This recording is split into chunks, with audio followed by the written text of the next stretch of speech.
வணக்கங்கய்யா. இது பார்த்தீங்கன்னா, ஸ்வான் ட்ரஸ்ட்டுன்னு சொல்லிட்டு நாங்கள் ஒரு பிஸ்கெட்டு பண்ணிகிட்ருக்கோம்.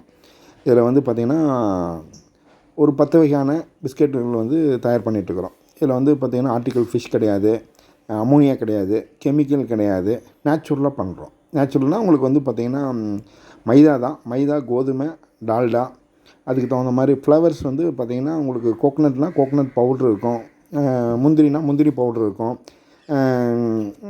பைனாப்பிள்னால் பைனாப்பிள் பவுட்ரு இருக்கும், வேர்க்கடலைனா வேர்க்கடலை வந்து நாங்கள் ஸ்லைஸ் பண்ணி கொடுக்குறோம். அதே மாதிரி கீனா நெய் ஆட் பண்ணியிருப்போம். அதுக்கப்புறம் பார்த்திங்கன்னா உங்களுக்கு இந்த சால்ட்டுனா உங்களுக்கு ராக் சால்ட்டும் ஆட் பண்ணி கொடுத்துருப்போம். இது மாதிரி வந்து பார்த்திங்கன்னா கிட்டத்தட்ட ஒரு 10 வகையான பிஸ்கெட் பண்ணிட்டுருக்குறோம். இந்த 10 வகையான பிஸ்கெட்டும் பார்த்திங்கன்னா நேச்சுரலாக இருக்கும். உங்களுக்கு எந்த கெமிக்கலோ ப்ரெசர்வேட்டிவ்ஸோ எதுவுமே கிடையாது. டைரெக்டாக பண்ணிட்டுருக்குறோம். அதனால் இது ஏதாவது தேவைன்னா உங்களுக்கு தொடர்பு கொள்ளுங்கள். நன்றி, வணக்கம்.